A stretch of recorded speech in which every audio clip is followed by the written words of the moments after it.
ഞാനില്ല കേട്ടോ ഇനി ഒരു അടി നടക്കാൻ. അല്ല ഇനി എത്ര ദൂരം വെച്ചാൽ നടപ്പ്? കാല് വേദനിച്ചിട്ട് ഓരോരുത്തരുടെ വാക്കും കേട്ട് ഇറങ്ങി തിരിച്ചിട്ടിപ്പോ കാട്ടിനകത്തായി. അതെ, എനിക്കറിയാം എന്താ ചെയ്യേണ്ടതെന്ന്.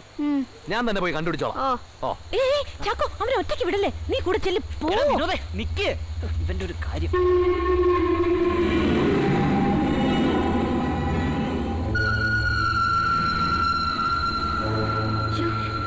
എന്തൊരു സ്ഥലാ ഇത്? പണ്ട് മുത്തശ്ശി പറഞ്ഞ സ്ഥലം പോലെ ഉണ്ട്. അതിനിടയ്ക്ക് രഘുറാമെന്ന് പറഞ്ഞ വേറൊരു കുരിശും. അയാളുടെ ഒരു തട്ടലും മുട്ടലും.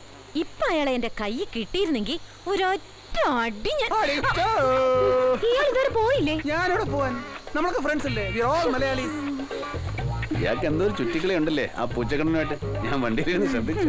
തനിക്ക് ശ്രദ്ധിക്കാൻ വേറെ ഒന്നും കിട്ടിയില്ല. കിട്ടിയല്ലോ, നീ ഒരു തന്റെ അടിയാണെന്നുള്ള കാര്യം ഞാൻ ശ്രദ്ധിച്ചു. അവൾ ഒരു പാവാണെന്നുള്ള കാര്യം ഞാൻ ശ്രദ്ധിച്ചു. ഞാൻ അത്ര പാവൊന്നുമല്ല. അത്ര പാവലെന്നുള്ള കാര്യം ഞാൻ ശ്രദ്ധിച്ചു. അല്ല, നിങ്ങളെ ആരും പ്രേമിക്കാൻ പറ്റില്ല, നിന്നെ ആരും പ്രേമിക്കാൻ പറ്റില്ല. മോളെ, ഞാനൊരു ഉപദേശം തരട്ടെ. ഫ്രീ ആയിട്ട് പ്രേമിച്ചിട്ടില്ലെങ്കിൽ പ്രേമിക്കും. പ്രേമിക്കാൻ കിട്ടുന്ന ഒരവസരവും പാഴാക്കരുത് മക്കളെ, പാഴാക്കരുത്. ചേട്ടാ, ഞങ്ങൾ അല്ലേലേ തളർന്നിരിക്കാം. കുറച്ച് ഡീസന്റ് ആയിക്കൂടെ? ഡീസന്റ് ആണോ അല്ലേ? പ്ലീസ്. ഇനിയും ഡീസന്റ് ആണോ? അതെ, അങ്ങോട്ട് മാറി നിന്നിട്ട് ഡീസന്റ് ആയാൽ മതി. മാറി നിന്നിട്ട് ഇത് എന്തൊരു മനുഷ്യനാ, ഒരു നാണമില്ല. കാടാണ്, രാത്രിയാണ്, ഒറ്റയ്ക്കാണ്, പെൺകുട്ടികളാണ്, പേടിയുണ്ടാവും. പക്ഷെ ഒച്ച വെച്ച് എന്നെ വിളിക്കരുത്, ഞാൻ വരില്ല. ഓക്കെ? വേണ്ട, വിളിക്കില്ല. വിളിക്കില്ല.